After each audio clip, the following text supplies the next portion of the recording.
eta ongi etorriak askotarako ematen duen gune honetara, ez?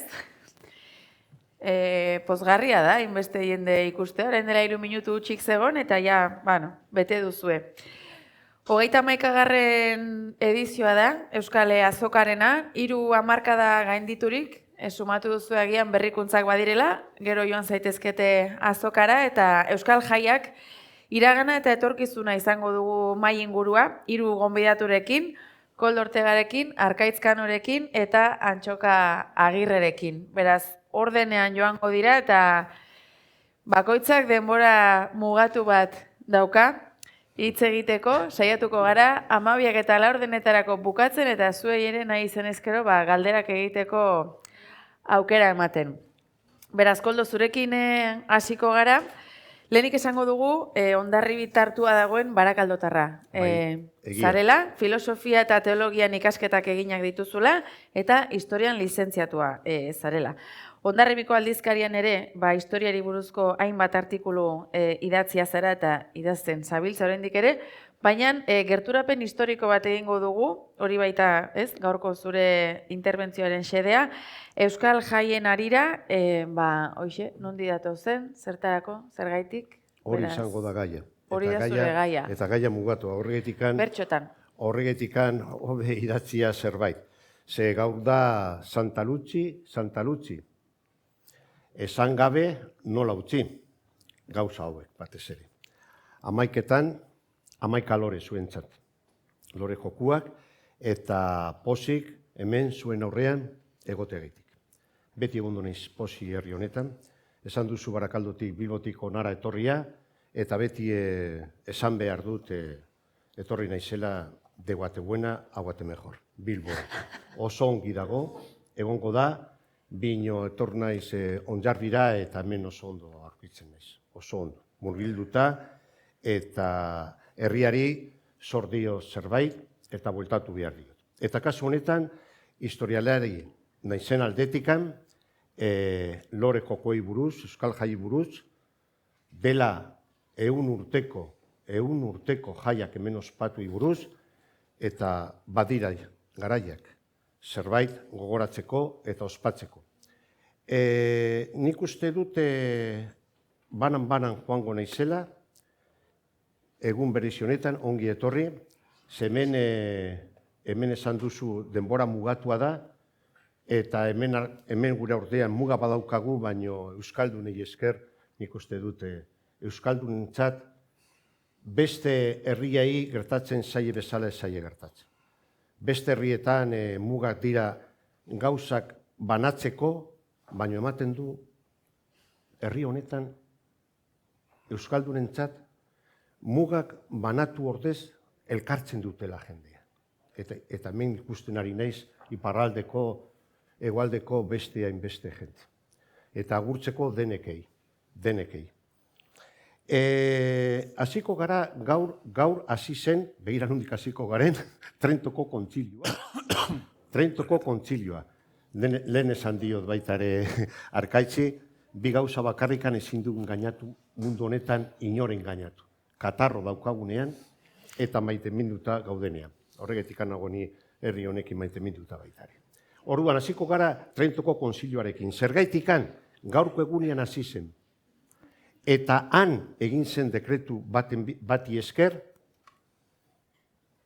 katesimak, Euskal doktrina, erabaki zuten bertako hizkuntzetan egitea. Hori izan zen euskerarentzat hori izan zen gloria bat izan zen. Eskertzekoa da. Ze momentu honetan hasi zen, urte horretan bertan, Bernat Etxepare, beste aldekoa, bere misiko liburua idazten, 1545 ere, eta gero hasi ziren doktrinak, katesimak. Eta hoiei esker, sinestedun izan ala ez, baino kultua aparte utzi kulturari buruz, euskal kulturari buruz, ezinbestekoa ditugu. Euskera mantentzeko. Doktrina hoiei esker, jasi ziren beste aldean, Bizkaian, Gipuzkoan, doktrinak egiten Kempis liburuak, eta jendea, JK, doktrinaren bidez, bere hizkuntza, ahozko hizkuntza, aberazten. Argi eta garbi dago. Gero esate baterako 18. mendean, hemen Hondarribian, gertatu zen bikario bat egon zen, Salazar bikarioa, eta autoridade militarrekin batez ere, baino zibilekin ere, mesak agindu zioten bikarioari erdaraz emateko. Eta berak argita garbi zeukan. Mesak esate baterako herriari zuzenduak, Trentoko kontzilioa zela medioa, euskeraz, zergaitik ez, zergaitik eten hori, prozesu hori. Eta momentu horretan, badakigu, Hondarribian momentu horretan, ja, esate baterako, 18. mendearen bukaeran, berak esan zuen eta egin zuen Hondarribian banaketa bat. Euskaldunak, bikarioak, biztanleak, jaia denak, eta batzuk akiten euskeraz. Gero bi hizkuntza sekitenak, elebidunak, ez da? Euskera zuten ama hizkuntza, baino erromantze edo gaztelania bigarrena.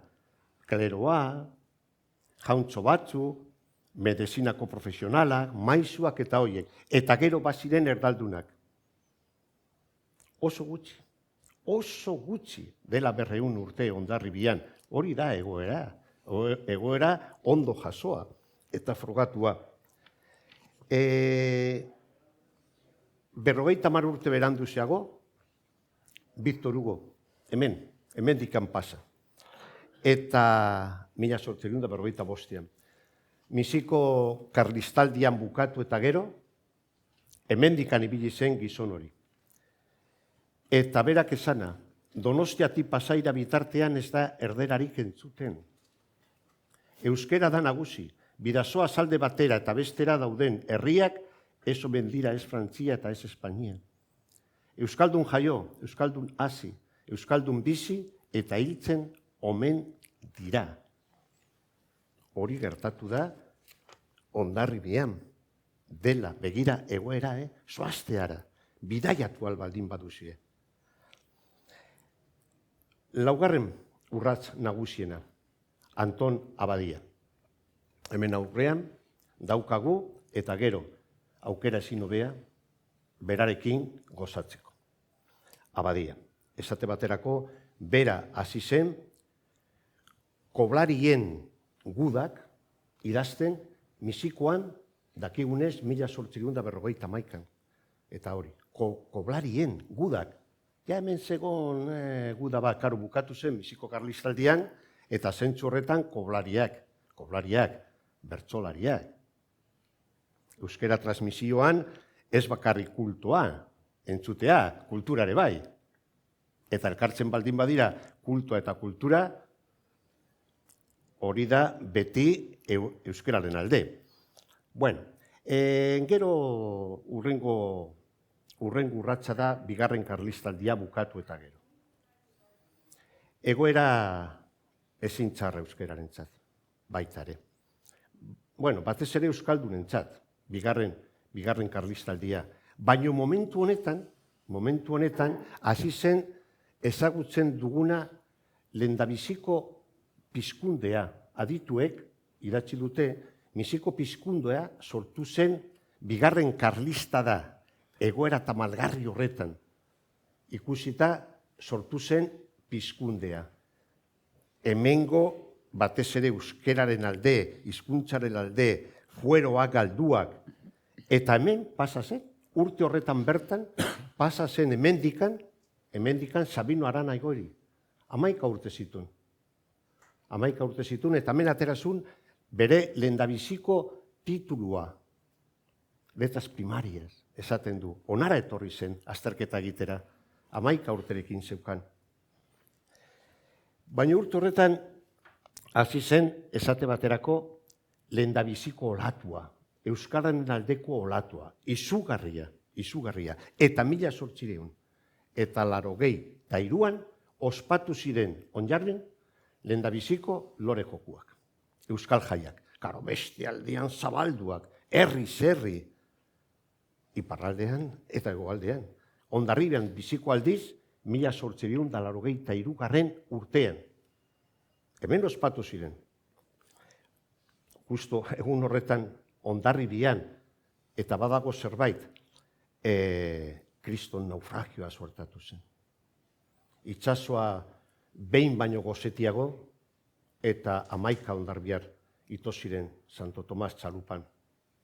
Arrantza egiten ari ziren bitartean urte horretan. Baina urte horretan txanponaren beste aldea, lore jokuak Hondarribian.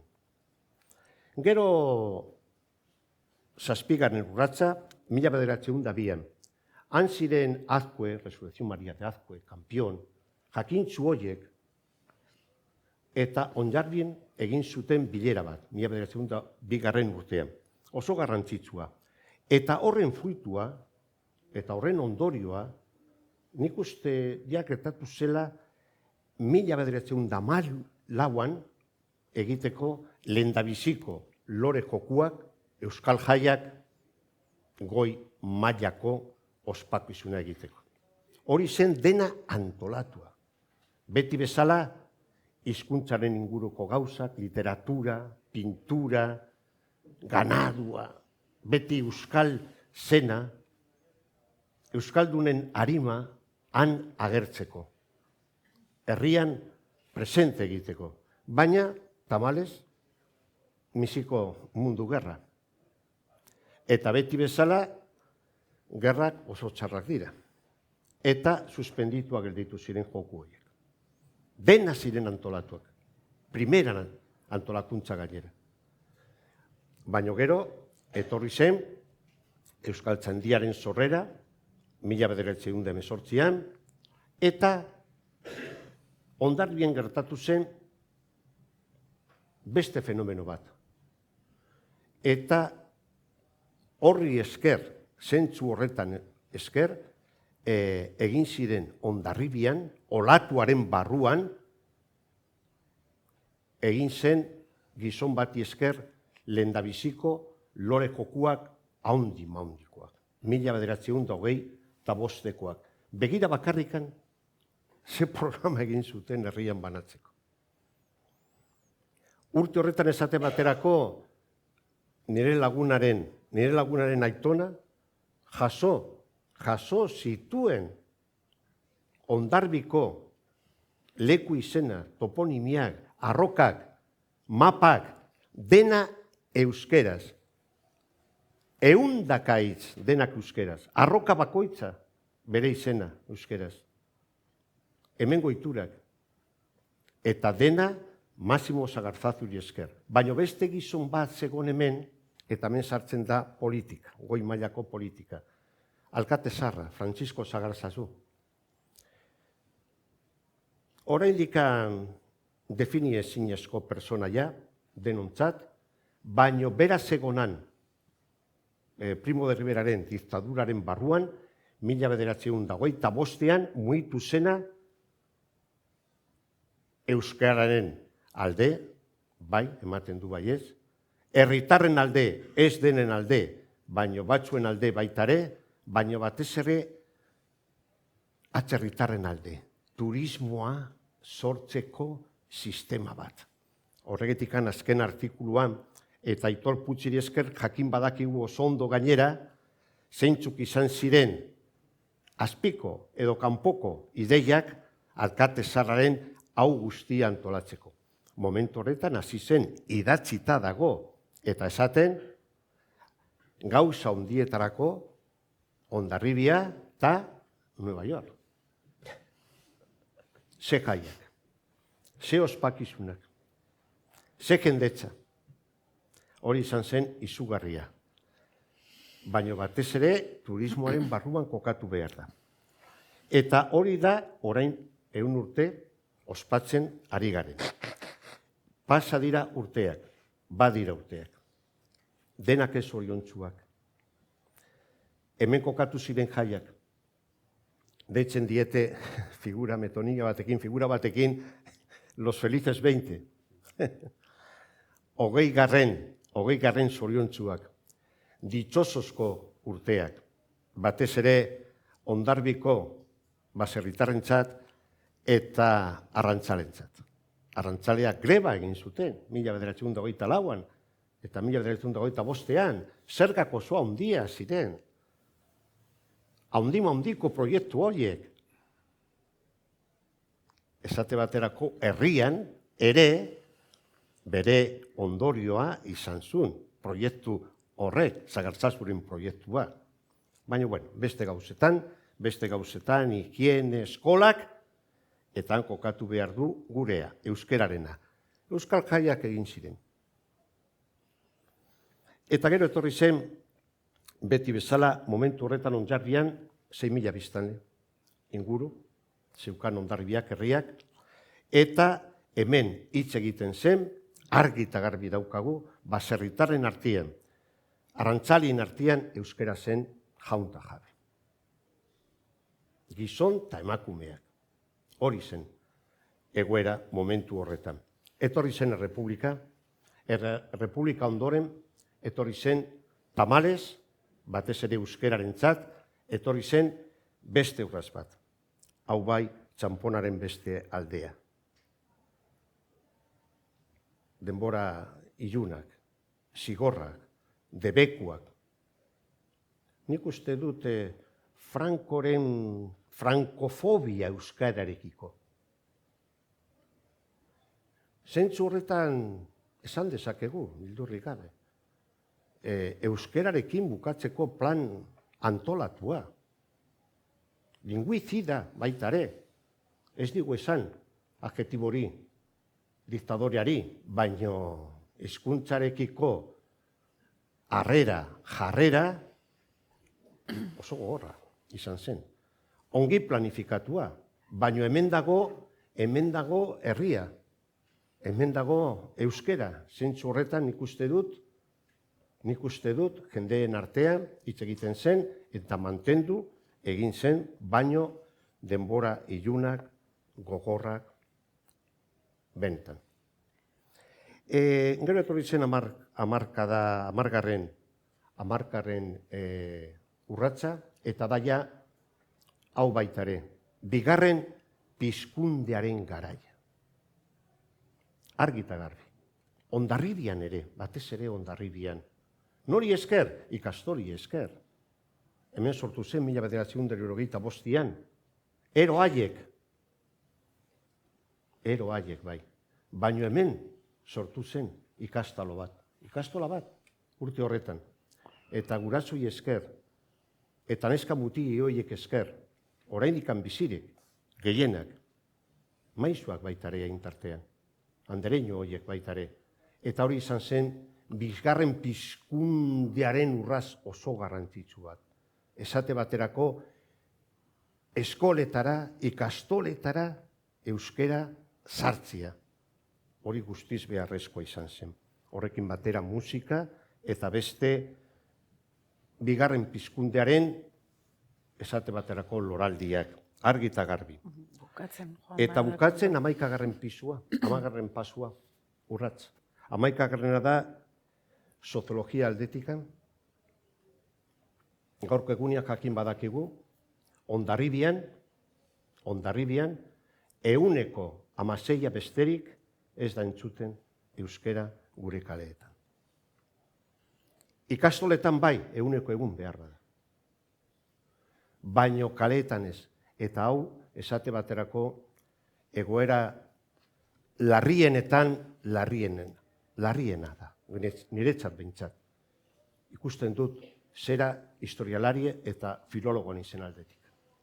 Zergaitikan, erabiltzen dute gure gazteek euskera esate baterako fisika, kimika, edo irakurtzeko bakarrikan, baino gizakio gara, bestekin hitz egiteko kaleetan eta hori, ordun harremanak erdaraz. Egoera larrienetan larriena. Niretzat, ze erabiltzen dugu euskera momentu honetan Hondarribian, erabiltzen dugu euskera nahi dugun bezala, filosofia, eta bakarrikan, baino bestekin gaudenean, erdaraz.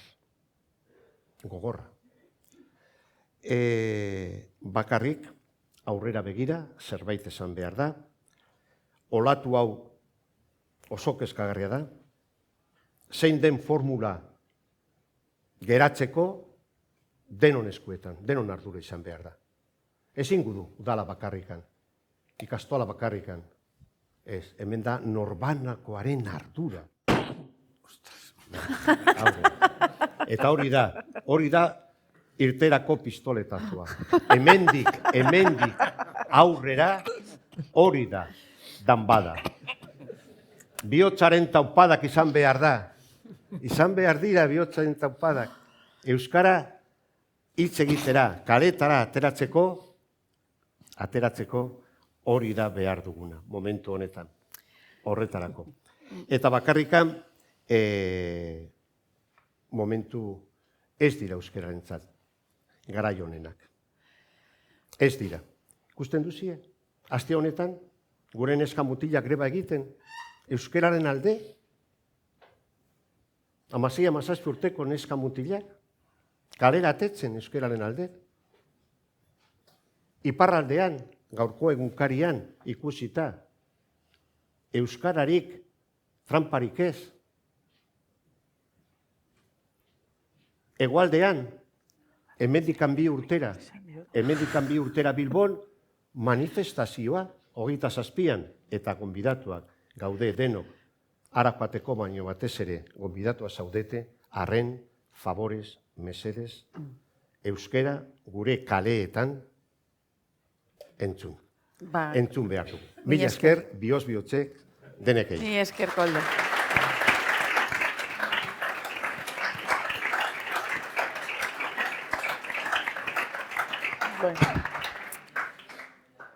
Denbora beti kontra daukagu eta sarrera motz batekin, Arkaitz, gaurko honetan Inigo Sagarzazu familiaren eskakizunez daude gure artean, izan ere Abadiako Antxonez ikerketa bibliografiko bat egin ostean, berriki euskarara itzuli da argitalpenak Gipuzkoako Foru Aldundia eta Elkar Argitaletxearen laguntzarekin, Abadia obsesio baten historia lana ezagutzeko beraz, zure hitzartzea baliatuko dugu.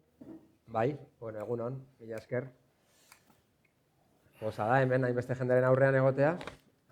Kalkulatuko dut, ez dela moztu, Zer nilon barrena galdu zen baten historia kontatzera nator, hau galbidea da. Imposible da, ni influentziaren azpian nago, eta erabat obsesioaren menpe. Nik aur kontatuko dudana da, Lore Jokoak hainbeste sustatu zituen mezenas horren Abadiaren historia. Eta batez ere, badakigu hemen altxor asko dauzkazuela Hondarribian, batzuek agerikoak, beste batzuk ez hainbeste, eta altxor horietako bat da, hau. Liburu hau duela 3 urte erori zen, liburu honen beste bertsio bat, erori zen nire eskuetan, Antuan Abadiari buruzko enkargu bat jaso nuelarik, barekien zerbait Abadiari buruz, baina ez gehiegi. Berehala konturatu nintzen, bazela, ez dakit, Irlandan jaio arren, Euskalduna zen honen historia, Amerikarra izan balin, segurazki 7 telesail, Netflixen, 4 pelikula, 3 biopik izango zituzken pertsona baten aurrean gaudela. Erabat, liluragarria eta jende asko liluratu duena. Geroztik jende guztiari esaten diodanean, Abadiari buruzko zerbait idazten ari naiz, dene begiratzen didateola, pixkate brilloarekin begietan, beraiek ere tentazio hori eduki dutelako, idazle asko eduki dute, jende asko egonda Abadiarekin liluratuta. Baina benetan, lilura horretan erabat erorrarazi, murgildu arazi ninduena izan zen liburu hau. Inigo Sagarzazuk idatzi zuena, Koldo Mitxelen antopatu nuen ale bat, erdi deskatalogatua zegoen, etzen erraxa lortzen. Orain berrargitaratua izan da, euskaraz, gaztelaniaz eta frantsesez, oza handiz, esan behar du, eta baita ere Xabi eta Mikel anaien parte hartze eta eskuzabaltasunari esker. Eta kontua zein da, Abadiak liluratu zuen pertsonetako bat izan zela Inigo Sagarzazu. Eta gaur egun, hainbeste gauza hain azkar egiten ditugun garai honetan, liluragarria da ikustea nola Inigo 11 urtez aritu zen liburu hau idazten. Jauregian bertan, bibliotekan goiz osoak pasatzen. eta nola lilura horren berri ematen digu liburu zoragarri honetan. Bada egia esan, zerk erakartzen du, zerk erakarri zuen, eta gero zergatik hainbeste jende erakarri du abadiak. Esango nuke, ez diren gauzei buruz ari garela, sarrire gogoratu arazeiz pixkat, ez diren gauzen edertasunaz ari gara, abadiaren akatsek egiten dute, nik uste, haundi edo erakargarri abadia. Ze abadiak, dakizuen bezala, ofizio asko izan zituen, bazituen faceta asko. Baina, esan dezakegu Elon Musk txiki bat zela. Claro, multimilionarioa zen. Ez dakit, 19. mendean ere baziren multimilionarioak, ez? Badirudi bere aitak armekin eta trafikatzen ote zuen, eta badakigu, pixkat arramazka eginez gero, badakigu zer dagoen diruaren atzean ia beti. Baina, berak, kontuan izan, Niloren obsesio hori zuela, Niloren iturburua topatzea, eta obsesio horren baitan, 1800 gizoneko gudaroste bat izatera iritsi zela. Irudikazazue, ze oldea zen hori, ez? Ejerzito pribatua. Normalen ingelesek bidaiatzen zutenean, diru laguntzak eta publikoak izaten zituzten, berak ez. Berak bidaiatzen zuen, pour la France, baina bere patrikatik ordainduta, ez? Horrek inbiria handia ematen zien ingelesei besteak. Enaiz asko luzatuko. Bera badakizue hiztegi bat egin zuela, amarina edo amareratik frantsesera, hiztegi guztiak nobelak dira. Oso interesgarria da, izan ginean gazteluan, hiztegiari aterakin nuen aliritzira argazki bat aterakin nuen orrialde bati, eta hau zen. Eta bapatean, hemen ipuinak azten zara irakusten, ze definizio ematen ditun, ez? Bapatean, satiro baten deskripzioa. Satiro kanibala daukana, naiz eta hitz egin dauzka oinak, txakurrarenak edo astoarenak. Hori hitz garrantzitsu bat zen, amareraz, eta berak jasotzen du. Definizio bakoitzak dauka ideologia bat, dauka ipuntxo bat, zoragarria da, ez? Gero, esaldi osoa jartzen ditu, batzuetan jartzen ditu hitzak, beste hautan esaldi osoak, eta esaldi horietako bat da, zu hain ausarta zaren horrek, lo egingo atzenuken ere gainean. Esan nahi dut, 19. mendean, hiztegi hau, eta orrialde bat, totalmente ausaz ateratako orrialde bat. Hiztegia osorik irakurtzeko gogoa. Obseso bat zen abadia. Hiztegia publikatu ondoren, oraindik ere eskuz jarraitzen zuen hiztegia osatzen, hiztegiak ez baitira sekula amaitzen.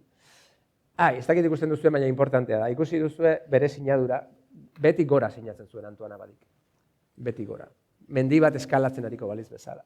Ez dakit inoiz ikusi duzuen Donald Trump sinatzen bere... Ja, beldurgarria da bere sinadura, ja, ikusten duzu oligofreniko baten sinadura. Hau, askoz ere eleganteagoa da, baina badu zerbait inkietantea, beti gora doan. Oso letra ona, Bueno, jauregian denok izan zarete, ni baino beto ezagutzen duzu, jauregia sekretuz betetako beste novela bat da. Esan ditut, 1000 telesail, 1000 novela daudela oraindik egiteke, ze suerte daukagun euskaldunok, oraindik ere gauza guztiak ez diren gauzen erresuman bizi garenez egiteke dauden honetan. Bueno, gaztelua bisitatzen duzun bakoitzean sortzen zaizu ipuin bat, historia bat. Hor badakizue dagoela galdetu genion, ez, gidariari, hor zintzili dagoen lanpara bat, dagoena arrautz baten itxura eta galdetu genion, zer da arrautz hori? Eta esan ziguten, arrautz hori zela desagertutako ostruka espezie baten, arrautz baten replika egin arazi zuena abadiak. En fin, bakoitza bere gauza ditu, bere obsesiotxoak. Lagun batekin junitzen azkeneko aldian, katalana da bera, marrazkilaria, berak abadiari buruz ez daki zen, eta sartu orduko esan zuen lehenbiziko gauza izan zen, este tío era reggae. Reggae. Bueno, eta ni novelistaren aizen enean, esan nuen, pixkat jaso nuen hori, susmotxo bat ban izan nezake. Ez dakigu, dena espekulazioa. Baina badakizue Abdullaren historia. Abdullah 6 urterekin oparitu zioten, eunuiko, esklabu, laguntzaile, sekretario, en fin... 17 urterekin ihes egin zion etxetik, eta betirako haserretu zen, eta min sakon bagaratu zitzaion abadiari beste novela bat. Spin-off. Baina zuk ez diozu egiten eskultura bat edozein zure etxean, eskaileretan lanpara batekin argitzen dituena gonbidatu guztiak. Hor zer dago atzean. Hemen lo egite zuen abadik. Esaidazu ezuek lo egitea lortuko oteko zenuketen, estampatua daukan gela batean. Ezinezkoa da. Abadik lo egiten zuen teleskopiaren ondoan. Ez dute egingo ezer freudianoa teleskopioaren. Bere emazteak lo egiten zuen beste puntan. Osea, ez dago leku bat urrunago gazte oso ohikoa zen garai hartan zelar emazteek gela banatan lo egitea. Ez orain bakarrik, orduan ere bai. Baina deigarriena da, ez zegoela gazteluan leku bat urrunago zegoenik. Hau da, eta emaztea zeukan kapilatxo bat dakizue, orduan jaikitzen zenean goizean, zabaltzen zuen gortina eta meza segitzen zuen pijama jantzit. Fascinante, 19. mendean. Bueno, ez diren gauzei buruz, zerbait. Txabik eta Mikelek erakutsi ziguten Sagarzazuk, badakizue, liburu egiteaz aparte, pelikula bat egin zuen. Hau ez da oso ezaguna. Pelikula ez den pelikula horietako bat da.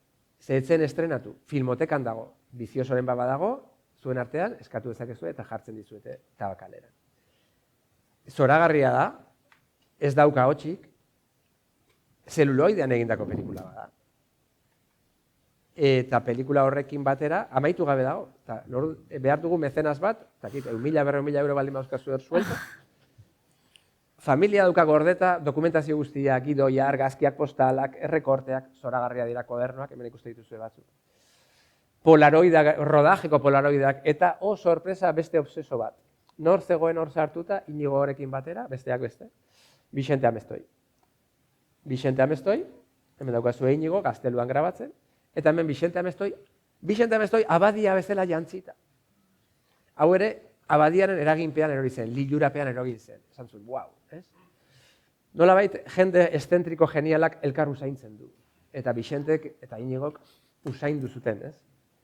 Daukazue, epokaz jantzita, jantzitegia, zoragarria. Hemen daukazue Inigoren garai arteko bikotea zen, gero emaztea, ez? Virginiaren egiten zuen. Eta hemen daukazue, Bixente Amestoi abadia bezala jantzita, mutiko batekin, hau da, Abdularekin, kuadro bat pintatzen. Orduan, Nilo utzi zuenean abadiak, kuadro bat pintatu arazi zuen, bera, ekialdeko itxurarekin, oleo bat, eta kuadro horretan agertzen zen, karteatzen zen aita santuarekin, tipo high level, ez? Orduan, agertzen zen aita santuaren irudi bat, eta hainbat keinu egiten zizkion Etiopiari eta Niloari eta kuadro hau desagertu egin zen, lapurtu egin zuten beste pelikula bat. Lapurtu egin zuten. Eta orduan, ezer egin zuten Bixente Amestoik eta egin zuten, rekreatu zuten pelikulan kuadro hori. Kuadro horren pintaketa. Non Bixente Amestoi agertzen den abadik jantzita, eta aldi berean pintore baten eskua ikusten dugu, zeina den Bixente Amestoiren eskua kuadro hori pintatzen. Eta pelikularako egin zuten kuadro faltsu hori ere desagertuta dago. Beraz, hor daukazuen Jon Alonsoren beste novela bat. Zer egin zuen, 1987an enkargu bat jaso zuen Bixente Amestoik, pintatzeko bere abadiaren bere bertsioa. Eta pintatu zuen hau, dagoena gaur egun Bilboko plaza berrian, Euskaltzaindiaren sedean, hau da bere bertsioa. Eta hemen ere klabez eta sekretuz bezako kuadro zoragarri bada, hor Cromlech badago, Abdula agertzen da hor Cromlecharen erdian, en fin, keinu pila bat. Eta atzean fondoan, ezaguna egingo zaizuen paraje baten ondoan, agertzen da Virginia Montenegro, Amestoiren bikotea. Sekretuz, klabez eta keinuz betetako mundu batean gaude. Orain, ni nago eraginpean. Under the influence. Ni naiz abadiaren, Inigo Sagarzazuren senda horretan nagoena, ez? Orduan, uda honetan, egon nintzen Etiopian, ez nintzen Etiopian egon, baina joan beharko dut. Afrikako, ETV-ko korresponsala, Oskar Epelde, agian ezaguna egingo zaizu. Claro, bera Etiopian izan da, duela gutxi, eta, bueno, nik ezagutzen dut zuzenbidea ikasi nuelako berarekin, inoiz ez nekien, ez nuen jakin zertarako balio zuen zuzenbidea ikasteak, Oskar Epelde ezagutzeko. Orain badakit, ez errezta alperrik bizitza. Eta horren Oskarri esan nion, Oskar egonda Etiopian, egon delako klimaren gailur bat, eta inauguratu dutelako Nilon presa handi bat. Zer gertatzen da, Nilo ibaia normalean Etiopia, Sudan, eta ez da, Etiopia, Egiptorena izan da Nilo, ez, tradizionalki, badirudi, claro, esaten duzu Nilo eta Egipto, baina herrialde asko zeharkatzen ditu. Eta Etiopiari ez dieten normalean urarekin eta kudeaketa bat egiten utzi. Zer egin dute orain? Urte pila basaituzte Txinatarren diruarekin eta egin dute presa erraldoi bat. Orduan, Niloaren kaudala eginda jetxi, Etiopian egin dutelako presa handi bat. Baimenik gabe, baina orain arte besteek ere baimenik gabe egiten zituzten gauza. Orduan, kriston polemika dago inguru horretan, uraren kaudala eta propiedadeak aldatzen dira. Orduan, Oskar Epelde, esan zuen, aprobetxatuko dut Oromo tribuari eta etniari bisita bat egiteko Etiopia hegoaldean izan da, eta ibili da Iñigok aipatzen dituen leku, eremu, laku eta zeratan. Eta ikusi duzu, lagunak egin dituan, batzu pixkat inkietanteak, eta topatu du, abadiak Niloaren iturburua zela uste zuen Urjauzia. Ez, hau pixka falsifikazioa da. Baina, polita litzateke hitzaldia bukatzea horrela. Ez du topatu. Ez du topatu. Osa, gauza bada historia borobila eta beste da egia, ez? Kontua da, nik orain kinka hori daukadala. Novela idazten dudanean, kontatu nahi ditut biak. Kontatu nahi dut novela borobil bat, eta gero kontatu nahi dut egia. Egiak ez du koinziditzen normalean gauza fabulatuarekin. Baina benetan miresten dudana, abadianen baitan, uste dut, eta bere erakargarriena dena hori da. Niloaren iturria topatu uste izan zuen ekibokatu zen.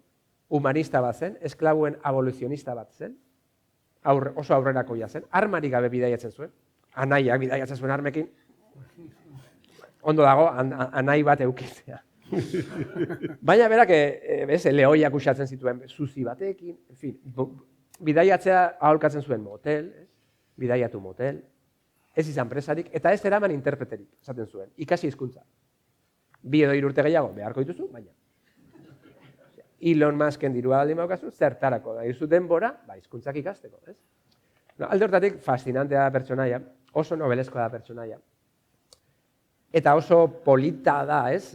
Historia borobiltzeko pentsatzea, bere gaztaroan Niloaren iturriaren bila aritu, ekibokatu zen pertsona hau, izar mediatiko bat izan zena, Europan hitzaldiak ematen zituen horri buruz, esan zioten arte, txetxe, ez dago hor zu diozun lekuan iturria. Eta orduan, bera, bueltatzen da Burumakur, Hendaiara, eta dedikatzen da eklipseak ikustera. Eska, logika narratibo totala dauka, ez? Esperimentu geodesikoak egiten ditu, fascinante da. Baina azkenean zein da konklusioa? Bera konturatzen dela, benetako ibaia, benetako iturburua, euskara. Orduan, bera murgildu nahi zuen Niloaren iturburua, baina berez, bila zebilena hizkuntza bat zen murgiltzeko. Hizkuntza bat ez diren erresumakoa. Hizkuntza bat irauteko papeleta gutxi zeuzkana. Niloan ekibokatu zen, egin zituen mapak eta gero italianoak erabili zituzten Abisinia konkistatzeko. Helburu humanista batekin egindako mapa batzuk italiarrek erabaltzen dituzte. Dena gaizki atera zitzaion, baina ondo bizi izan zen, divertitu zen eta murgildu zen euskararen baitan. Alde horretatik, aitortzen dut, orain ni nagoela, engantzatuta pertsonaiarekin eta bere bidaiarekin. Gauza asko gehiago konta ditzaket, baina amua jarri nahi dizuet, hau irakurri ez baduzue biziki gomendatzen dizuet, Zurine Barrerek itzuli du euskarara, oso ongi dago itzulpena ere, euskaraz, gaztelaniaz, frantsesez, irakur dezakezue. Orduan, altxorra honen aldarrikapenarekin bukatuko du nire parte hartzetxo. Mila esker.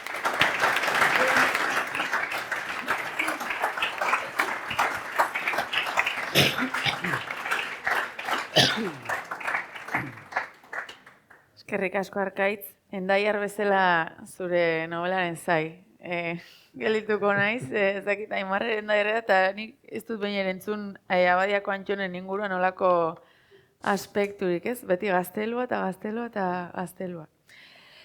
Antxoka Agirrerekin Lori Jokoak bertsolaritza modernoaren big banga aipatuko dugu.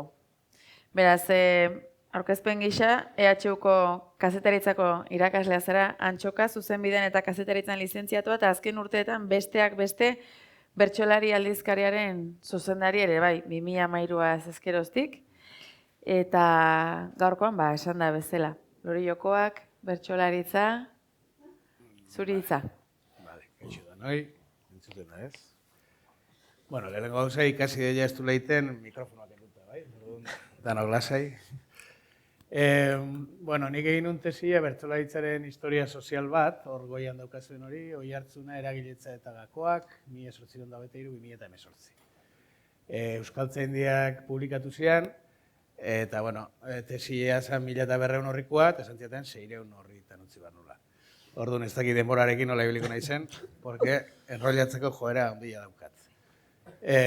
Gero, bertsolari aldizkarian, erabaki genuen ateatzia lehen iruz ziklo historikoak edo, berriro laburtuta, soilduta, eta Patxi Gallegoren ilustrazioekin, da argazkiekin jantzita. Orduan, gaur ekarri dudana da, histori guztiontatik nahi gehiena gustatzen zaitena, dela Patxi Gallegoren marrazkiak, eta baita ere iruditzen zain modu ematen dula, nahiko modu harinean, pixkat esplikatu nahi dizuedana. Dala pixkat, bertsolaritzak ze garrantzi izan zuen lore jokoetan, eta baita lore jokoek ze garrantzi izan zuten bertsolaritzaren modernizazioan edo modernitaterako egokitzapenien. Orduan, jarriko naiz martxan, eta azten naiz Iztuetarekin, Juan Ignacio Iztueta Zaldibiarra esaten dute aditu guztiek, dela lehen euskal folklorista, bai? Besteak beste idatzizulako Gipuzkoako dantza gogoangarrien kondaira edo historia izeneko lana, 1824an. Euskal dantzei buruzko lan bada, baina badauka baita ere kapitulo mamitsu bat bertsolaritzan ingurukoa. Eta hor, egiten ditu bi kronika, Bilabonako eta Tolosako mende hasierako 1802ko bertso desafioen inguruan. Antonio Zabala danak esatuko zuen, Ospoa Zaila eta hau. Antonio Zabalak esaten duen bezala, Iztuetak hasten du bertsolaritzaren historia modernoa. Lehen lerroak izango lirateke, hor idatzita dagona, irakurtzen dizuet, harinaren. Datorren otsailean izango dira 22 urte, Bilabonako plazan jokatu zutela hitz neurtu edo bertsoetako 5 nahontza aurre, lehen dana zapustu eginez, Zabala amezketarrak eta Txabalategi Hernanikoak. Zeinean izan du nintzen ekadoi edo juezetako Zabalak bilatua. Baina egun batzu ez aurretik eritasun txiki batek hartu ninduelako, ez nuen zerbitu, eta nire ordez eraman zuten bere herritar Fernando amezketarra. 4.000 eta gehiago pertsonaren aurkezean kantatu zuten 2 orduz jokalariak. Bueno, Iztuetak bertsolaritzakin harreman oso iztu aukizun, bea izan zelako bertso jartzaile ospetsu bat, baina aldi berian harreman oso iztua zitulako garaiko bertsolariekin. Eta hori ilustratzeko, hor esaten du, Zabalak aukeratu zula bea epaile lan egiteko desafio hortan, baina gero gezur txiki bat esaten du, dala gaixo zeolako etzala agertu.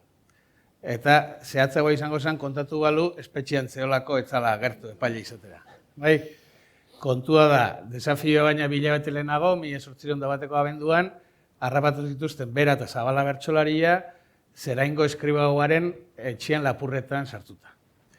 Orduan, Zabala libre utzi zuten, desafiora iristeko garaiz, baina Iztueta kartxelan denbora luze bat egintzun, bea josutelako lapurbandaren buruzagitzat. Orduan, ilustrazioen ikusten dezue, haidela belarria jarrita bertso saioa entzuten, Antonio Zabala egindako kalkulo bada, Tolosak egintzan desafio famatu hori, historian ezagutzen dugun bigarrena, jasota historikoki, beha zeon Tolosako kartzelan, Tolosako ziega hori zeon herriko plazan. Beraz, desafioa entzuntzun ziegatik eta kronika egintzun ziegatik entzundako horrekin. Orduan, berak ematen ditu bi kronika horiek. Ematen du baita bere lagun Fernando amezketarraren pasadizo bat. Gero klasiko bihurtuko da genero hori, Fernandoren pasadizoena. Eta baita ere ematen ditu azalpen batzu garaiko bertsolaritzaren inguruan oso interesantiak dianak bertsolaritzaren historia soziala egiteko. Orduan, kontatzen du Gipuzkoan bertsolari pila bat zeola, herrixeak degozioa ziela, autoridade gez, debeku pila bat egiten dituztela, zigorrak, mehatxoak eta bar, eta gero ekartzen du, niretzako interesgarriena dan, esaldi hau, hemen ekarri dizuedana baita, artikaste handiakiko gizon jakinti askori aditu izan diotet, esaten guztiz ikaragarria dela eskolatu gabeko hitz neurtulari horien alainzo edo talentu jakinduri askoa. Orduan, bigarren ilustrazioak hori pixkat erakutsi nahi du, lehen planoan dago zirkulo bat, ez dakitan atzetik ez duzu ezarrikusiko, baina daude dotoreago jantzita plazako jendia baina, eta horiek izango zian beak esaten duen artikaste handiko jendia dela eskolatutako jendia. Eta daude plazan kantuan nahi dian bertsolari begira. Bueno, nondik dator jende eskolatu horren bertsolaritzarekiko interesa? Bueno, dator urrundik. Urrundik da Europako erromantizismo edo romantikoen mugimendutik. Bai? Horren, eskema ultraskar bat eginda, prozesu bat dago, non erdiaroan ahozko kultura partekatzen dute, bai eliteek eta bai herriak, baina lehen modernitateakin imprenta dator, eta imprentarekin garatzen da kultura idatzia, eta horrela sarbidea bakarri dute eliteek, eskolara orduan elitea bakarri juten zian. Eta elitea bekartzen dute kultura idatzi hori klase kultura bezala. Orduan, euren kulturari deitzen diote kultura jasoa, eta lehen beraien azana, baina baina herriak jarraitzen duena deitzen dute kultura popularra. Orduan, bereizketa egiten denetik, segituan dator mespretsua, kultura popularrari, eta gero debekuak, eta erreforma aleginak, eta bar.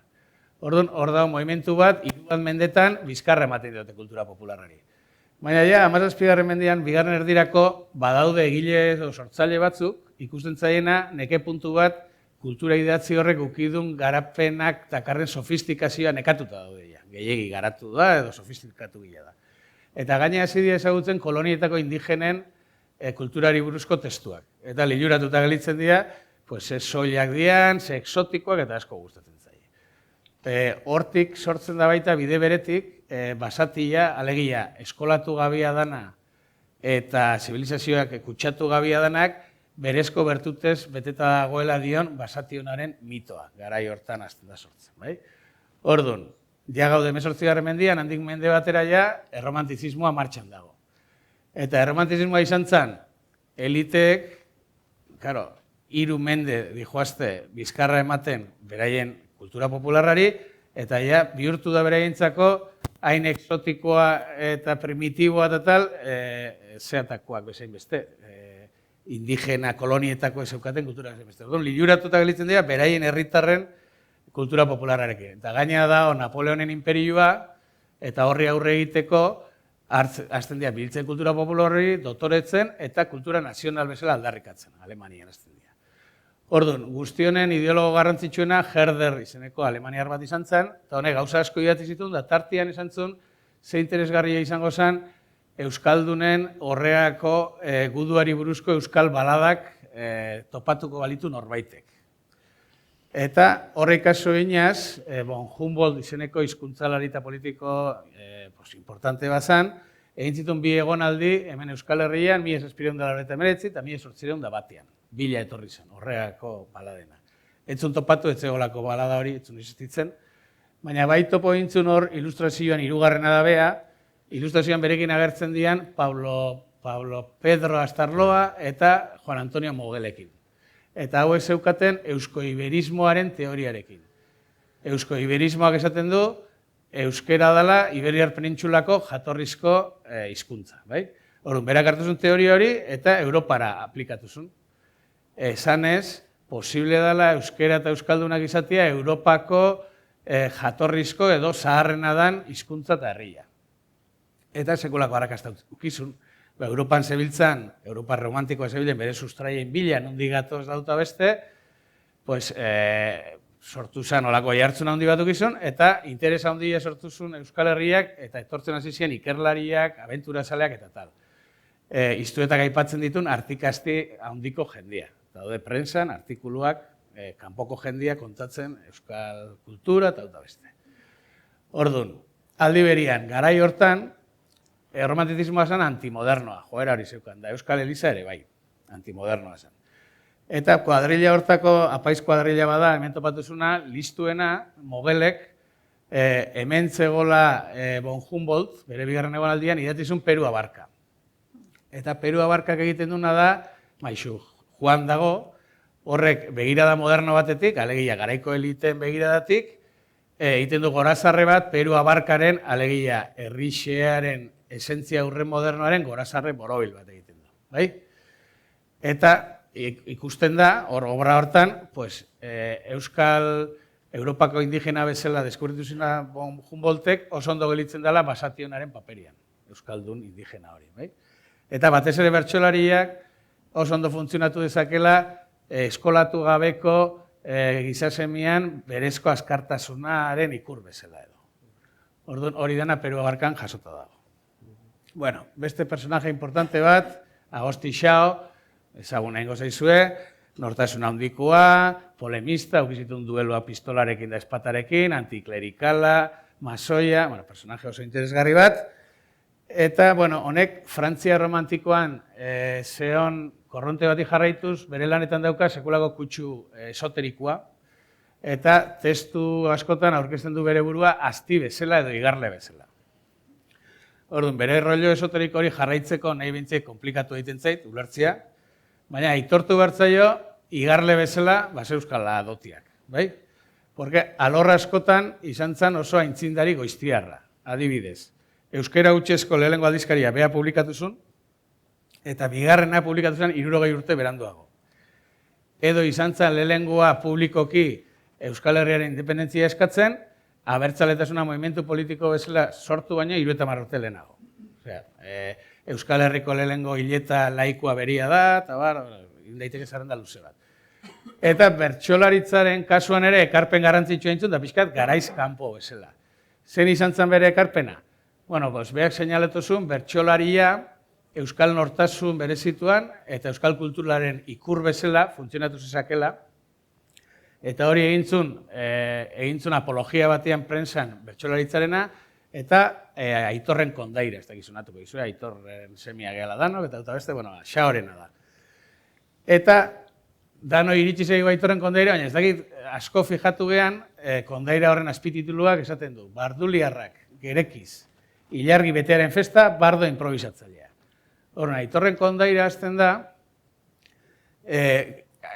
aintzinako euskaldunek gerra irabazi dute, gerra bat, Ilargi betearen festa inbar dute, eta ospatzeko gerlaririk ausartenak bakarkako bertsosaio bat egin bar du, taulatura igota gai librean. Igotzen da taulatura eta kantuan bertxotan kontatzen du Aitorren kondaira. Nondik gatozen euskaldunak eta beste, lehen pertsonan alegia tipoa Aitor bihurtzen da, bertsolari egiten duten bezala personaje batean sartu. Alegia, hau pixka nik pausua gehiago ematen dut, Agosti Xaok euskaldunon patriarka bezala bertsolari bajarriz. Bai? Honen aritik beste lotura bat indeten atesian, hor bigarren ilustrazioan ikusten dezue, nik uste dut oso litekena dela Agosti Xao Aitor egiteko inspiratu izana Iparragirreren figuran. Baina figura hori oraindik etzanian ezaguna. Bai? Ordu, 1885an biak ezagutzen dira, urte berian Aitor publikatzen du, Xaok, 53an Gernikako arbola Iparragirrek, hortik aurre hasten da ezaguna izaten, oso ezaguna izaten, 55an dago beste lan bat Xaorena, eta deskribapena egiten duna Iparragirrena da kondairan Aitorren deskribapena egiten duenaren berdin-berdina. Fisikoa, nongoa dan, dana. Eta gerora egiten da oso ezagun Iparragirre. Orduan, nire ustez beste behin, ukizun igarle golpe bat eman zion, da ikusizun, Iparragirre ze izango zen. Bai? Pasatze geha, Abadi. Bueno, iparraldeko lore jokoak esaten dela lehen Euskal Pizkundearen aurrekari nagusia. Bai? Eta horren mezenasa, ideologoa, eragile nagusia da Antoine Abadi, arkaitzegia bere biografia kontatu digu primeran, ni bakarrik ekartzen dizuet, ilustrazioa Patxi Gallegorena, bere anaiarekin, Afrikan hiloren iturboren bila esploratzailez jantzita. Bai? Nik irakurri nun, bere anaia tribu bateko jefe izendatu zutela baita, bueno, dauka biografia bat, harrigarria. Bueno, Niloren bila ibilita gero, eta frakasatuta gero, edo, bueno, etortzen da Euskal Herrira, eta azten da lore jokoak martxan jartzen ditu 1851an. Eta ezin da esan behar lore jokoak asmatu zitunik, porque beste herri askotan lehenagote egiten zian, baina bai zerbait berri egintzula. Beste herrietan egiten zana zen, poesia idatziaren lehiaketa bat, eta beak horrek egitu zion, bapateko bertsolarien lehiaketa eta herri kirol guztiak. Behan naizulako Euskaldunon esentzia aurre modernoaren ikuspegi integral bat eman. Bai? Orduan, tipoak idea originalak bazeuzkan. Beste aldetik, garrantzitsua iruditzen zait, iparraldeko lore joko hauek izan zian lehenengoak aldarrikatzen euskararen komunitatea. Garaiko prentxan irakurri daiteke, Garaiko prentsan irakurri daiteke, oso hasieratik hegoaldeko bertsolariei deitzen ziela, hango bertso saioa egiteko, hango lehiaketa, eta garaikur bezala ematen zuten makilak 7 bat lehelua sekarrela. Bai? Hor ikusten duzu ilustrazioan, hori da 1882ko Donibane Garaziko lorejokoak, eta lorejoko horietan prentsan jasota dago kroniketan abadia aguretu batek egintzun topa 7 baten alde. Bai? 7 baten hau bere bizitza guztian dagoen idea bat da, adibidez, 1826an Xaorekin batera gramatika bat aterazun, euskal gramatika bat, eta dedikatzen die 7 euskal herrietako euskaldunei. Sabino Arana oraindik jaio gabe dago. Osea, ematen du Sabino Aranaren inbentuak izan behar dutela gauza hauek, ez, hau jende honek egin zituen. Bai? Txao eta Bilak ezautu zian Parisen, ikasle garaian, eta gero bizitza osoan zehar harreman oso estuok izuen, nahiz eta politikoki bat izan gorrilla, eta bestia abadi izan txurilla, edo konservadoria, edo tal. Nik ere irakurri dut, gehia izan ote daiteken, Joseba Gabilondo ikerlariak esaten du, eta inkluso esaten du, claro, bea gehia da, Xao ere gehia izango zala, segurazki. Orduan, euskal kulturaren bi aitapunteko garrantzitsuenetakoak, biak gehiak ziela, esaten du Gabilondo. Ekarri dizkizuet argazki batzuk, lehenengoa da bere anaia, Arnoa Michel Abadi, bere berrez jantzita, eta bestia da Anton Abadi gaztetan, eta Anton Abadi agoretuta. Ikus dezakezuenez, Patxi Gallego beste obsesibo bat, ilustrazioetan egiten duna erretratuak dira. Osea, dokumentatzen da, eta arpegia jartzen dizkieta tal, eta beste mailan bueltan dauden bertsolariak ere, danak erretratuak egiten ahalegindu da, Jose Bernardo Otaño, Txirrita, bueno, sekulako lana egiten du ilustrazioekin. Bueno, bani joaia, bukaera aldea gertuatzen. Bilintxe zautzen dezu edanok, bilintxen suerte txarrare bai, hor ilustrazioan daukazue, azkenengo kapitulua bere suerte txarraren historia hortan. Eta da, San Sebastian bezperan, traje berria probatzen izan, bere gelan, eta gertuko muino batetik obus bagotatzen du karlistek, frenteko etxean jotzen du, eta irikitako lehiotik sartzen da bere gelan, eta bian katxikitzen dizkio. Bueno, hain ezaguna ez dana da, ukizun oi hartzu mediatikoa historia honek. Ordura arte bilintx, etzan inun atera prentxan. Baina, 7 beteko agonia bat ukiko du, operazio pila bat egiten dizkiote, bakuntzak, lagunak bisitan guten zizkio, eta guzti hori, xehetasun guztiekin kontatuta dago, bertako eta Espainiko egunkari liberaletan. Orduan, bilintxei buruz daukagon irudia narratiba eta hori dena, garai hortako testu horietan ja eraiki izan. Iparragirreko handik dimentsio mediatikoa handiagoa dauka. Ibili naiz biltzen, presa historikoan, eta bertsolaritzarekin o bertsolariekin zerikusirik duten lau testutik bat, 19. mendean, Iparragirrere buruzkoa da. Bai? Iparragirre izan zen mito bizi bat, batez ere Ameriketatik bueltatu zanean, eta bueltatze hori izan zen prensak egintzun gauza bat. Topatu zuten Ameriketan, finantziazio eskatu zuten, 2 urte taratu zituen etortzen, eta hori dena kontatu zuen prentsak. Zergatik hainbeste garrantzi Iparragirrek? Bueno, pues Gernikako arbola sortu zunetik, hori bihurtu zen himno bat, ereserki bat euskaldunena, eta ere ikur bizi bat bihurtu zen euskal askatasunena edo. Orduan, elkarren oso garraian, hegoaldea lorejokoak hasten dira 1879. Pues justu urte horietan, segidan gertatzen dira gauza asko bertsolaritzari garrantzia azpimarratzen diotenak.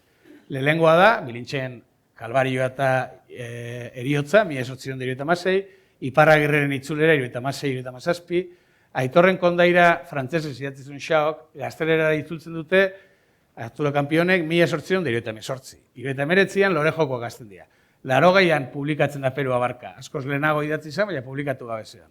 81an Iparragirre hiltzen da. Osea, gauza guzti horiek gertatzen dira, eta horre dakar Xaok planteatu zuna 4 hamarkada lehenago, zala ikur bihurtzia bertsolaria euskal nortasunana funtzionatzen hasten da hori. Bai? Karo, ahoskotasunean bizi izan etzeon alfabetatutako inor euskeraz. Orduan, euskal kultura ahoskoa zen. Orduan, ahosko artista, artea simbolo bezala, zentzua dauka. Gainera, bertsolaria zen oso ertzeko figura bat.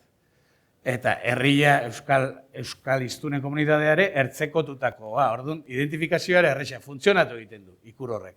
Eta azten dira, intelektual dana garaikoak esaten, bertsolarien agotik kantatzen du herriak, bertsolariaren ahotsa herriaren ahotsa da, eta beste, da, bueno, holako ze batzu. Ekarri dizuet hor, ez da ikusten, baina hemen horia ikusten den hori da, Iparragirrek nazioartean ere sekulako jartzen aukizun, gerra karlistak aukizuten bezala, eta The Timesen topatu dut behi buruzko artikulu bat, hori pusketa bada. Bai? Bueno, hegoaldeko lore jokoak. Horra azten da lehen euskal pizkundea. Bai? Ordura arte, abadik egintzun gauza nahiko personala, hemen ja danak azten dira mugitzen. Zergatik, 1876an foruak galtzen dialako. Bai?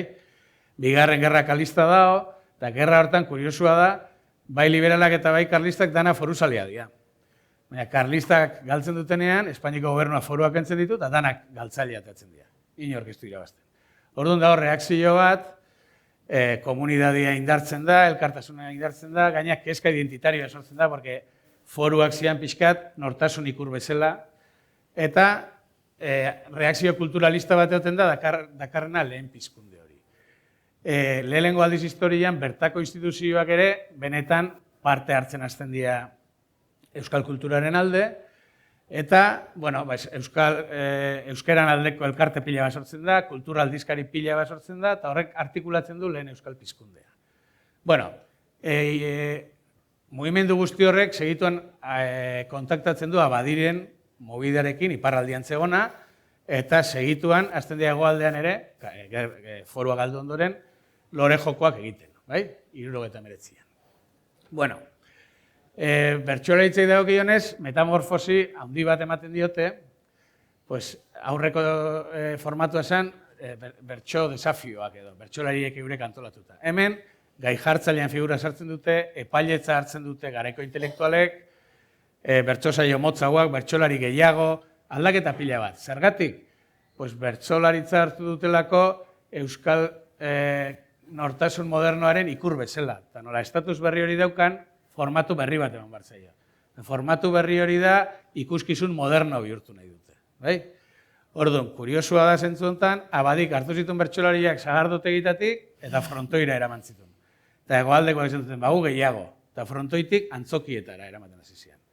Orduan, hor daukazue ilustrazioa, da 1880ko lore jokoak Donostin, printzipal antzokian, xehetasuna dazkigu Jose Manterolak egintzulako kronika oso hon bat, eta berak kontatzen duen bezala, hor dauzkagu izar bezala, Jose Bernardo Otaño, Pello Errota eta Udarregi.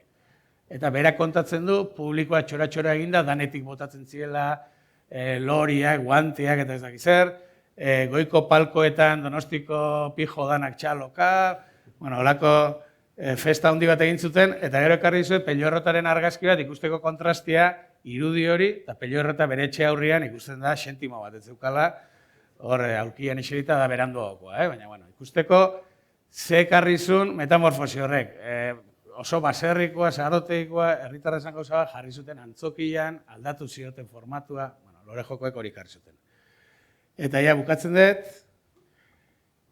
nola Hondarribiko euskal edo lore jokoen inguruan horren aitzakian juntatu gehan, ekarri dizuet, bueno, hemen, astu zait esatia, Euskal Herri aldizkaria da, beste ilustrazioan, horko redakzioa, garaiko intelektual dana daude, bai? Eta aldizkaria hau izan zen, benetako motor bat, lehen pizkunde horretan. Bueno, pasatzen naiz.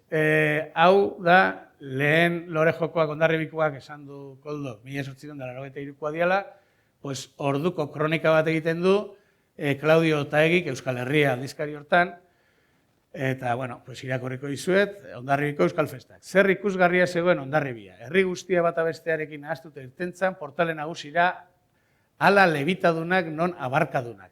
Zar gazteak, aberatz pobreak eta txikia handiak. Musika eta kantuz, maitasun esko ongietorri bero bat egitera. Egintzan prozesioa Guadalupera leku gutxitan bezala, kontatzen du armak eta, bueno, Hondarribiko gauza denak. 3 egunetan izan du dira zezenak, zuak, soinuak, dantzatzitiak edo aurrezkoak, pilota partiduak eta gainerakoak. Uste dut, lehenbiziko egun bietan bazirela 4.000 izakume. Eta, orain esango dute euskera galduko da ez daiteke bizi? Ez adizkea, ez da hilko, ez da sekula astuko. Gaurko denboretan dina laguntzen bazaio. Bueno, Claudio Otaegi hau zan segamakoa, baina ontzan irakasle hemen Hondarribin, eta zan euskaltzale potente bat, Bonaparte printzeak laguntzaile bezala hartu zuen, euskalkien mapa famatu hori Bonaparte egintzuna, eta esan kolaboratzailea Euskal Herrian, da ikusteko tipoa zeukan kontzientzia, bere testu guztiak euskeraz publikatu zituen. Eta garai hartan euskalduna zian, kolaboratzaileak Euskal Herrian, nagusiki gazteleraz publikatzen zuten, bai? Orduan, tipoa bazeukan, olako euskaltzaletasun benetan garatu bat. Eta bukatzeko azkena, bigarren testu bat ekarri dizuet, baita ere Claudio Otaegina, pixka zarragoa, 3 urte lehenago, baita ere Euskal Herria aldizkarian publikatutakoa, bertsolariak Hondarribian. Hondarribien gauden, haure bai. Atzo goizean etorri ziren Udarregi eta Gorria, pozez beterik, gusto eman nahian, eta aurkeztu zitzaizkion alkate jaunari. Biek leiho banatan aurrez aur, hasi ziren eskerrak emanaz, batzarrek kabildu eta jende guztiari, eta ditzera eman zuten, bazeketela Urionek, eta ukazkiela bere eskutarmak galanki apainduak, izan du zituelako lehengo demoretan asko ume erne eta azkarrak. Hala, itxasoz nola idorrez. Zekizkitena bere bizia ematen erlijio eta libertaden honean. Eta aurrera ere, beren ustean izango dutela ondorengoek, haenantza. Eta instante hontatik bukaereraino, etzan aspertu jendea txaloka, bibaka eta oiuka. Egiten du kronika oso bat. Ez da edozein testu, da prentxan euskeraz publikatutako lehenengo kronika, eta da prentxan bertsolaritzari buruz euskeraz publikatutako lehenengo testu bat. Da, Hondarribiko bertso saio bat. Hau izan dana, eskerrik asko.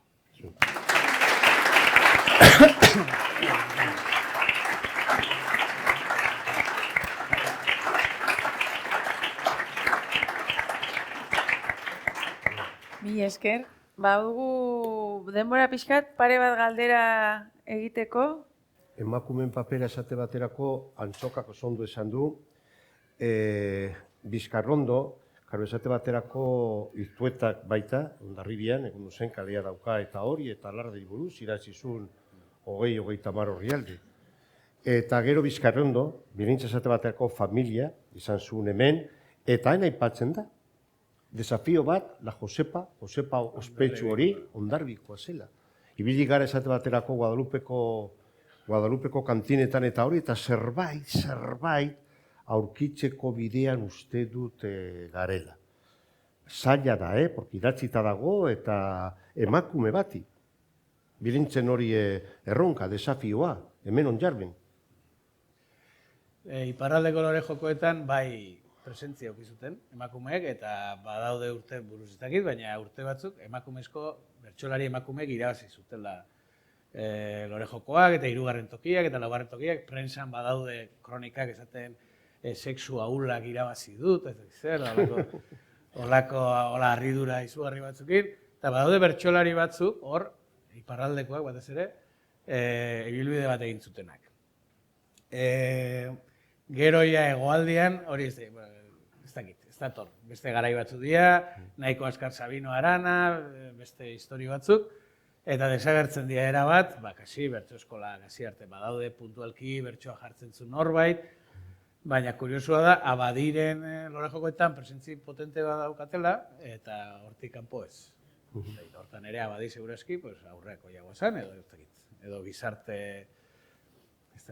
Irrintzi lehiaketak egiten zirela ere irakurri dut, ez dakit zehazki ze garaitan, justu Itziar Ugartek atera du ez, irrintzilari bati buruzko liburutxa bat. Ez da zehazki lore jokoekin lotua, baina bada ni harritu nagoen gauza bat, Abadiaren bideo honetan aurkitu izanak harritu nagoen gauza bada, Margot German izeneko ikerlari frantses batek badauka tesi bat, oraindik argitaratu ez dena. Claro, pixka bat Abadia frantses munduak ere asko dauka bahituta zentzu batean. Eta honek digitalizatuta daude Abadiaren kuaderno guztiak berriki, Pariseko bibliotekan eta kontsultatu daitezke online. Dira, 100 edo 1000 orrialde. Eta orain digitalizatu dituzte, hasieran eskaneatu eta gero digitalizatu. Eta hor, topatutako gauza berrietako bat izan omen da, Margot Germanek ikertzen duen gaia da, Etiopiako bertan topatzen zituen tribuetako emakumezkoei egindako elkarrezketa luze eta nabartuak eta xedeak nun berak kontatzen ziena apuntatzen zuen. Eta nunbait oso gauza esplizituak omen daude, bai beraien sexu ohiturari buruz, poliagamiari buruz, bortxakeriari buruz, abortoari buruz, Eta hori bada pixka bat nobedosoa, pues, garai hartako kolonialistek belarria jartzea emakumezkoei etzelako batere ohikoa, non? Bai, orduan, baina hori ez da argitaratu. Osea, hitzaldiren bat eman du berak, ni banabil bere atzetik, baina imeiak ez dizkit erantzuten, Margot. Orduan, hor badago zerbait, bueno, bai, ni harritu ninduena, eta, bueno, ikerketa lerro bat, ez? Ni bai topatu nun, da, Abadiren anai baten emaztia, Maria Abadi bezala sinatzen du, Parisko egunkari batean, ateazun elkarrizketa bat, bi emakume bertsolariri egindakoa. Eta da, izatez, bueno, ez da elkarrizketare, reportaje luze batean, galdetzen dizkiela gauza, baina izango litzateke bertsolari bati lehenengo aldiz elkarrizketa bat egiten zaion, eta dira emakumeak. Eta galdetzen die, zuen jaskera zeintzen duzue, apaizek zer diote, zer, horako zer batzuk dituzte, baina Abadiren koñata hau ere garaiko feminista bazen. Osea, ez dakit, Frantziako liga, emakumeen ligako, ez dakit zer, da, bueno, bazegon, garai hartan ere movimentu bat, eta justu, Euskal Bertsolari emakumei buruz egin zuen artikulu bat. Bai, bukatzeko, karo, konturatzen zara zer gerta daiteken, ez da, baterako, Antzokak ondo argitu du Peru Abarkarena, Mogel bat, ez da, Antonio Mogel. Karo, han segon Juan Jose Mogel baita ere, beste bat, markinen gura, baino bazegon bat, Vicenta Mogel, eta liburu ederra idatzia. Eta nun gelditzen da Mogel darrak? Peru Abarka, hori izan zen, baino han segon emakume bat, idazle, baino beste alorretan gertatzen den bezala nik uste dute gauza horiek, orain entzun dut berria eta hori, ager daitezkela, emakumea bizitzen ziren, hemen baita ere. Eta pinturan gertatzen ari den bezala eta gauza askotan, nik ez dakit zergaitikan, baino sortzen ari da zerbait, deno konturatzeko, eta hobe berandu inoiz ez baino. Baino begira, Vicenta Mogel, idazle bat, eta ez txarra. Bueno, bakarri falta zait hori bukatzeko hori etorkizuna, ekarri dut Vitoriano Gandiagarena, eske hau, ja Josean hartze eta hori, euskara ez da galtzen, dakitenok, txegiten ez baldin badugu, baino, Vitoriano Gandiaga begira, erabiltzen ez den euskara, hil egiten da. Mugitzen ez den bihotza, hil egiten den bezala. Ez da ezergaitik, baina isiltzen duzun euskara, hiltzen duzun euskara da. Kalakariak denok, menondarribian esaten dugun bezala, kalakariak eta aurrera. Mi esker.